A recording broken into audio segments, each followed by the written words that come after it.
Hey guys, welcome back to my YouTube channel. I'm Kavya, and as you can tell from the title, this video is a complete in-depth tutorial on how to do your eyebrows at home and take them from looking like this to like this. I've always had my brows threaded only at a salon until this lockdown started, but over the last few months I've grown to really enjoy doing my brows on my own. So I'm going to try and go really in depth in this video and share everything that I know to get your brows in shape at home. I'm hoping this video will be really helpful for you all, so make sure you subscribe to my channel and let's get started. Now, if you are new to grooming your brows, let's understand the basics of brow mapping. All you need to figure out to know where your brows should start, arch and end is really right there. So just hold a pencil to form a straight line from your nose, and this is where your brows should ideally start. To estimate your brows arch, place the pencil like this to estimate the highest point on the brow.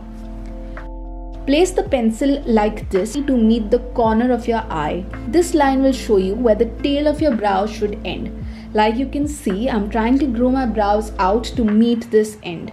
Now, once you have this figured out, let's get our tools in place and begin. So this is what my brows currently look like.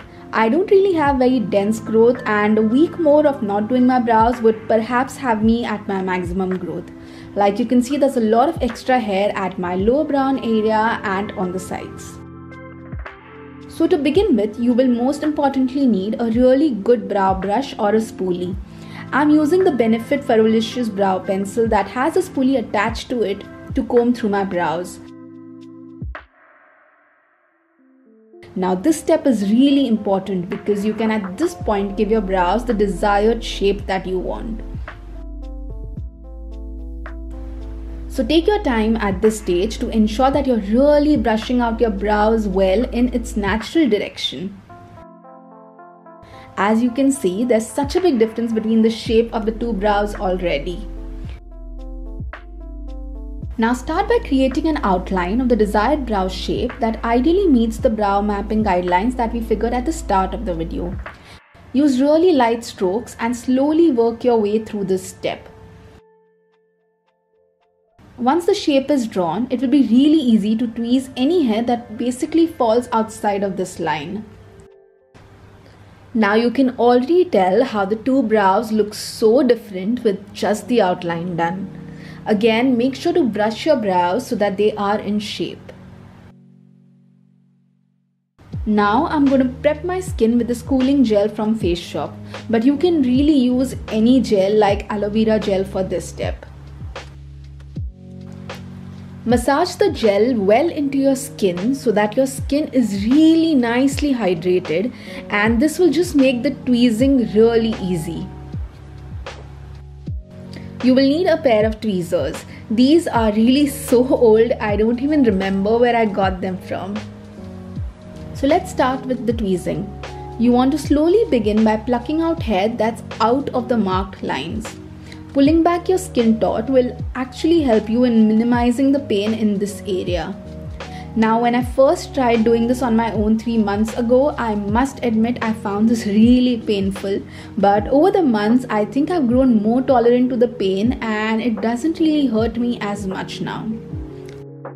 You could also try rubbing ice cubes over this area to numb your skin and get done with this. Constantly brushing your hair with a spoolie in between will really help you to get a good idea of how the brows are shaping up.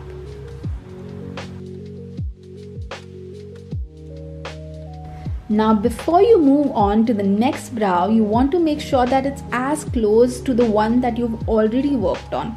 So again, follow the same steps by brushing your brows, drawing an outline and prepping your skin with some gel and then tweezing it. As far as possible, try and pluck the hair in the direction of the growth to minimize the pain and avoid breakage.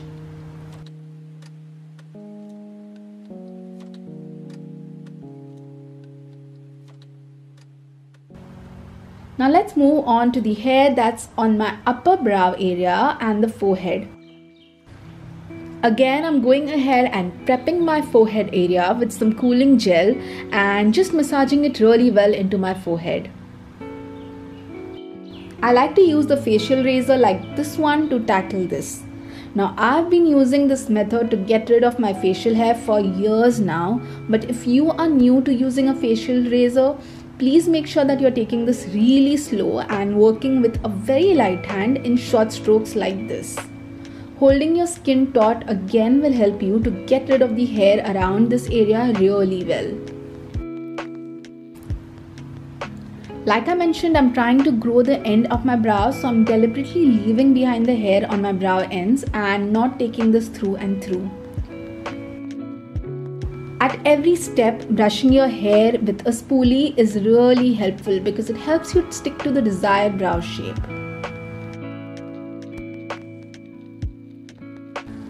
Repeat the same process on the other brow.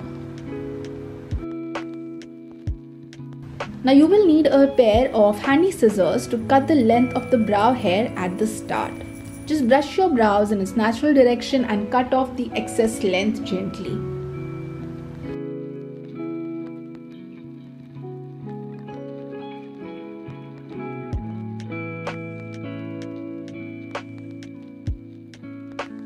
Now with most of the tweezing done and the brows looking really good, I'm using a brow pencil to fill in my brows.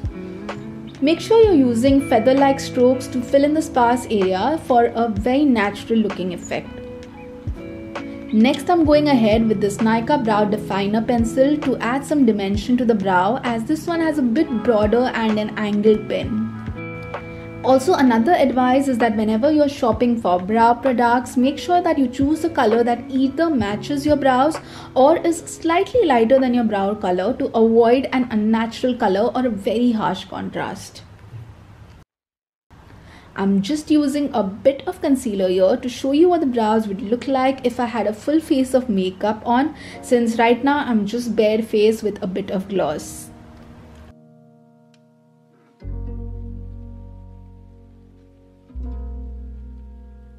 Finally, you can use a brow mascara like this one from Maybelline to set your brows in place.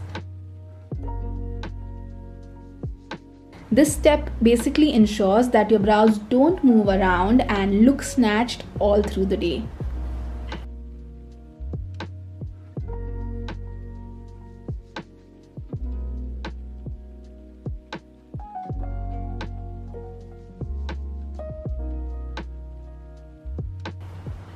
After this step, you can pluck off a couple of stray hair that you might have possibly missed earlier.